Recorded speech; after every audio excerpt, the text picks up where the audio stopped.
Alexa, what day's today? It's Monday, February 26th. What time is it? Alexa, what time is it? It's 8:59 a.m. Alexa, turn on lamp 1, please. Okay. Hello. Linton again. Alexa just told you what time it is. We're in pursuit of something, series of chats, pursuit of something that is inherited but not genetic, and is able to able to stabilize the population of animals, so it has a chance of surviving, not going too big or too small by simple drift. But the mechanism kills babies, and it can kill too many babies if we're ignorant of how it works. So that's why we need to know how it works.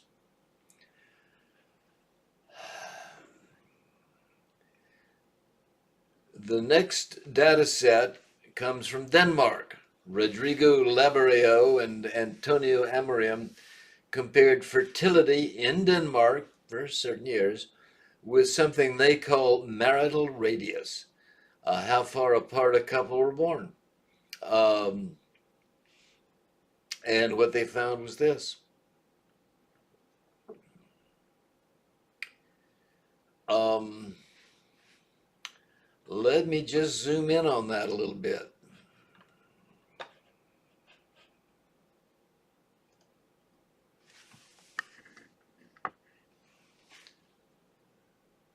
Got that? Okay, marital radius in kilometers, ranging from 0 to 500. Um, this is number of babies. Um, this is about 2.05 or something like that, just barely below replacement. And then the line goes up and back down again. Now then, here they are looking at they are showing us marital radius. But of course, population size is proportional to area, not distance. So you have to square these numbers. Well, obviously, if you're squaring numbers, you take your number and multiply it by itself. And if it's a small number, that makes it even smaller. And if it's a big number, it drags it out. So the line, if you calculated these same points on a by simply squaring all the numbers, getting area, it would go up and then down and curve out this way. Plain Sibly curve that we have seen before more than once and we knew had to exist. Unlike Sibly's version, and really kind of unlike the Icelandic data we've looked at, you can see here you get in reading depression. Matter of fact, that was what struck him initially. In all modesty, I wrote Dr. Lambereo and I said, hey, look at the numbers out there. You're going to see something entirely different from inbreeding depression. And he did. And I kind of wish he'd chatted with me before we went to press, because I'd have told him, look, get the square those numbers. You knew it. You got the numbers. All I've got is a picture. Notice that so it goes inbreeding depression, outbreeding depression. Here there is a little kind of a notch. And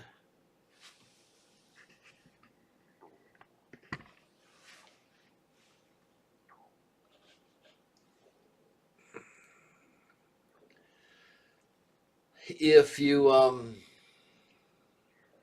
okay, looks like the Sibly curve at inbreeding depression. If you're closer than 50 kilometers, and of course this is all kinship, um, marital radius behind 100 kilometers. There's a linear decrease And since the scale is linear, a linear decrease means that line is going to go to zero. This is a linear scale. That's a straight line. It's going to go to zero. Um, if you're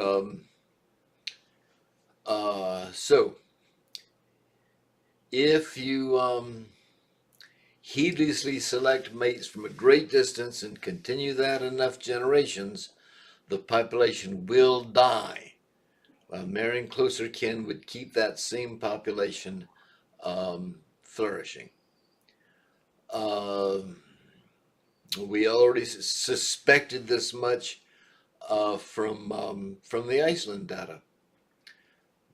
The Iceland data really does not give us that notch. And of course, in the Iceland data, we could kind of distinguish between first generation and second generation, pre-zygotic and post-zygotic infertility. Uh, Here we cannot, but we do kind of get a notch, whether that means anything. Um, um, okay, I'm talking about squaring the distances here. For choice, the team uh, um, Labrio uh, and and his colleague. What was his colleague's name? I don't want to slight anybody. Um, Antonio Amorim. They looked at choice specifically. It was implicit in the Iceland study, um, but but these workers went in and looked specifically at choice, and the way they did that, sorry, they compared education and income with fertility. I got a couple. What's their total education? What's their total income? How many children do they have? Pretty straightforward calculation, I think you'd agree. Not many ways to go wrong. Um, but then they went in and accounted for town size, bigger towns had fewer children, and marital radius, born farther apart, produced fewer children. And their statistician came up with, okay, I can account for all those things if I take them out of the picture. So kinship issues are accounted for. Now there is no effect of income or education on fertility. Period. None. Throughout Denmark for all those years, and the same in Iceland. Only kinship matters. We'll get to folic acid someday. It's all kinship. Kinship between the couple and kinship among their ancestors. Once those are accounted for, there is no choice. So the only choice to be made is what the mate will be. The choice is made at the altar. The choice is made when they decide to get married or do whatever modern equivalent is. But basically, people have long-term stable relationships. Maybe not as long as one would wish, but long-term. And the Mexican jumping bean uh, beach blanket bingo um, pattern is not really typical of most people most of the time. So the choice is made when you choose the mate. And after that, oh yeah, there's birth control. That simply makes it more convenient to limit the number of children to what nature's telling you to have. All right. And we'll get to folic acid later. So, nature, um, oh goodness, one of the old sayings, I'm not going to say this as a guide to life, but one of the old sayings is the man proposes, the woman disposes.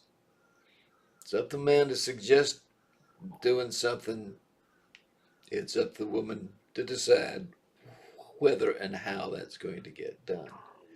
Anyway, in this case, the couple proposes, we're going to have children, nature disposes. Nature decides how many they're going to be. So there it is, folks. It's all kinship, folic acid being on the shelf for a while. Um, and we see that among Danes, as among Vikings, as among 1,700 wild animals, as in the, I want to get to the lab data soon. Yeah,